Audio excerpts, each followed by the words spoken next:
شروع اللہ کے نام سے جو بڑا مہربان نہایت رحم والا ہے۔ اے پیغمبر صلی اللہ علیہ وآلہ وسلم، جو چیز خدا نے تمہارے لیے جائز کی ہے تم اس سے کنارہ کشی کیوں کرتے ہو؟ کیا اس سے اپنی بیویوں کی خوشنودی چاہتے ہو؟ اور خدا بخشنے والا مہربان ہے۔ خدا نے تم لوگوں کے لیے تمہاری قسموں کا کفارہ مقرر کر دیا ہے، اور خدا ہی تمہارا کارساز ہے اور وہ دانا اور حکمت والا ہے۔ اور یاد کرو جب پیغمبر نے اپنی ایک بیوی سے ایک بھید کی بات کہی تو اس نے دوسری کو بتا دی۔ جب اس نے اس کو افشا کیا اور خدا نے اس حال سے پیغمبر کو آگاہ کر دیا تو پیغمبر نے ان بیوی کو وہ بات کچھ تو جتائی اور کچھ نہ بتائی۔ تو جب وہ ان کو جتائی تو پوچھنے لگیں کہ آپ کو یہ کس نے بتایا؟ انہوں نے کہا کہ مجھے اس نے بتایا ہے جو جاننے والا خبردار ہے۔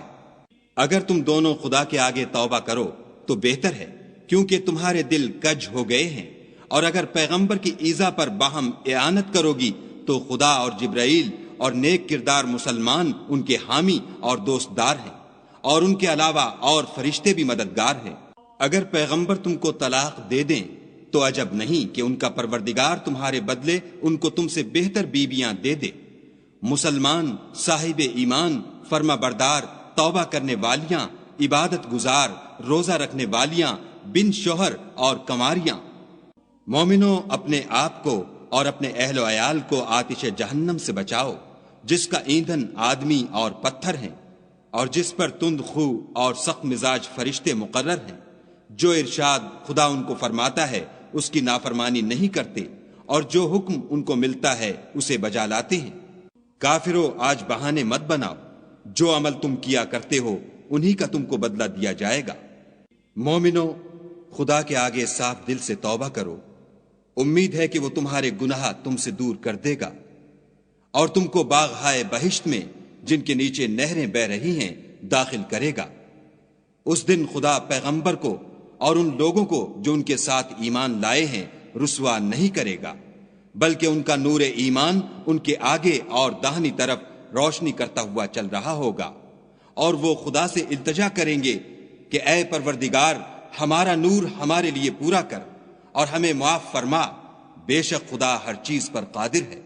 اے پیغمبر صلی اللہ علیہ وآلہ وسلم، کافروں اور منافقوں سے لڑو اور ان پر سختی کرو، ان کا ٹھکانہ دوزخ ہے اور وہ بہت بری جگہ ہے۔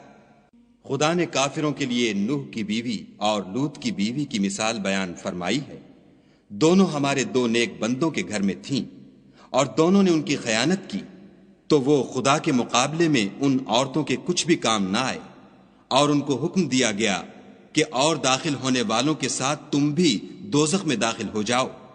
اور مومنوں کے لیے ایک مثال تو فرعون کی بیوی کی بیان فرمائی کہ اس نے خدا سے التجا کی کہ اے میرے پروردگار، میرے لیے بہشت میں اپنے پاس ایک گھر بنا، اور مجھے فرعون اور اس کے اعمال زشت معال سے نجات بخش، اور ظالم لوگوں کے ہاتھ سے مجھ کو مخلصی عطا فرما۔